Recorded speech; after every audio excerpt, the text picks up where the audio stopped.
আমার প্রিয় ছাত্রছাত্রী যারা তোমরা দ্বাদশ শ্রেণীতে উঠেছো, সামনে তোমাদের এখন সেমিস্টার 3 ক্লাস চলবে। পরীক্ষা হতে হতে সেপ্টেম্বর মাস, এর আগে হবে না পরীক্ষা। তো তোমরা এখন থেকে পড়া শুরু করে দাও। আজকে আমি তোমাদের ক্লাস 12-এর যেটা দিয়ে প্রথম ক্লাস শুরু করছি সেটা হচ্ছে শ্রীজাতর ধর্ম। গত বছর একটা কনফিউশন হয়েছিল যে অন্ধকার লেখাগুচ্ছ আছে, ধর্ম নেই। কেন গত বছর থেকে তোমরা জানো নতুন সিলেবাস ছিল, তো ঘাবড়াবার কিছু নেই। এই যে ধর্ম কবিতাটা, এর মূল কাব্যগ্রন্থ হচ্ছে অন্ধকার লেখাগুচ্ছ, এবং এই অন্ধকার লেখাগুচ্ছর 14 সংখ্যক কবিতা হচ্ছে ধর্ম। এটি যিনি লিখেছেন তিনি হচ্ছেন শ্রীজাত বন্দ্যোপাধ্যায়।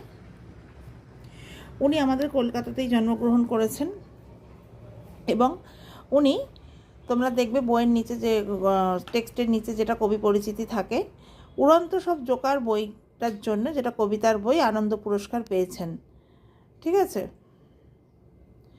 সেটা ছিল 2004 সাল। আর ওনার বাকি বইগুলো হচ্ছে বর্ষমঙ্গল, কিছু কবিতা, কর্কটক্রান্তির দেশ, লিমেরিক ইত্যাদি। আর অন্ধকার লেখাগুচ্ছ, যেটা 2015 সালে প্রকাশিত হয়েছিল, সেইটারই একটি কবিতা ধর্ম। তো দেখো, এখানে কবি 4টে প্যারায় কবিতাটা লিখেছেন। প্রত্যেকটি প্যারায় 4টে করে লাইন আছে, কিন্তু লাস্ট প্যারাতে 2টো লাইন আছে। ওইটা অনেকটা নীতি বাক্যের মতো, যেন কবি আমাদেরকে সাবধানবাণী দিয়েছেন। এবার এই কবিতাটার নাম ধর্ম। এই ধর্ম কোনো হিন্দু, মুসলিম, শিখ, জৈন, খ্রিস্টান, পার্সিক এইসব ধর্ম নয়।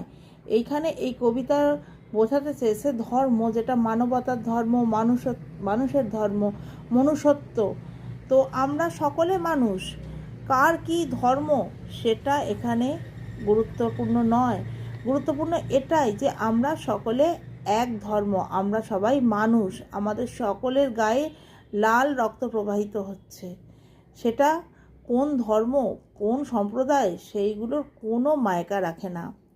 দেখো, এখানে আব্দুল করিম খাঁ ধর্ম ছিল গান, প্রথম লাইনটা আমরা দেখছি। তো উনি একজন বিখ্যাত সঙ্গীত শিল্পী ছিলেন। তো এখানে এই দিক দিয়ে যদি বিচার করো, তাহলে দেখা যাচ্ছে যে গানটাই ওনার হচ্ছে ধর্ম, কর্ম। ওনার মেন ফোকাস ছিল গানে। উনি যে মুসলিম সম্প্রদায়ভুক্ত কি কোনো অন্য সম্প্রদায়ভুক্ত সেটা এখানে ম্যাটার করছে না। এখানে